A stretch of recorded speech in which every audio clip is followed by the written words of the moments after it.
Hello. So, what you need to know is that I used to work in crisis intervention back in my previous lifetime. And so this is called A Rehab Worker's Christmas, 1969. And it's part of a longer piece. When you work in suicide prevention, December is the worst month of the year. And one Christmas season working crisis intervention is enough to turn even the chirpiest person into Ebenezer Scrooge. In fact, at Damien's switchboard where I worked, a Gothic script parchment quoting Scrooge hung over the phone desk. Quote, "Every idiot who goes about with Merry Christmas on his lips should be boiled with his own pudding and buried with a stake of holly through his heart." Hipster cool irony, yes, but no less sincere for the pose. The Christmas that concerns me here is the Christmas of 1969, my first holiday working the switchboard. It had been a difficult year in San Francisco.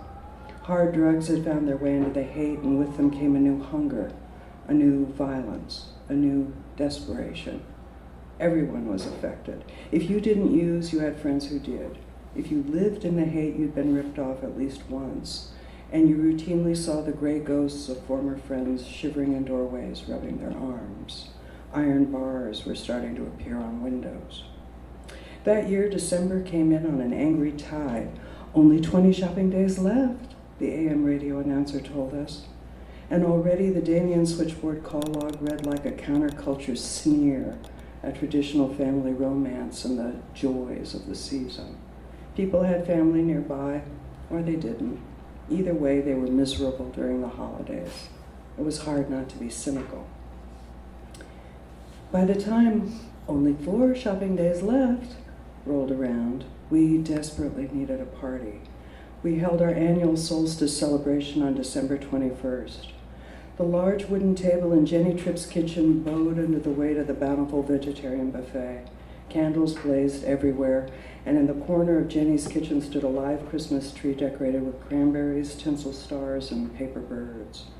There was music and dancing, and I remember Ian, the switchboard director, putting a drunken arm around me and gravely asking if I knew my rising sign. At the end of the night, high on weed, mescaline, and red wine, we conducted the annual Christmas shift lottery.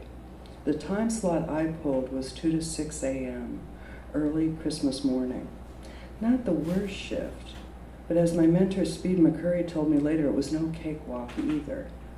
"Remember to breathe," he said, "and if you get into trouble, call. Hell, Dusty Street, call anyway. I'm working at the house. I wouldn't want to get bored." The early part of my Christmas shift played out pretty much the way Speed had said it would. A flurry of calls as people tried to make sense of their family dramas and traumas and dinner table nightmare scenes. My father's an alcoholic, so Christmas is a fucking drag. I don't know why I even come home for the holidays. Women, man, fucking cunts, man, no offense. And always, always the Vietnam War. Haunting holiday tables, turning every casual, "So what have you been doing?" conversation into a fierce political debate. By 4 a.m., the holiday trauma calls started tapering off, and the bad drug calls hadn't started yet.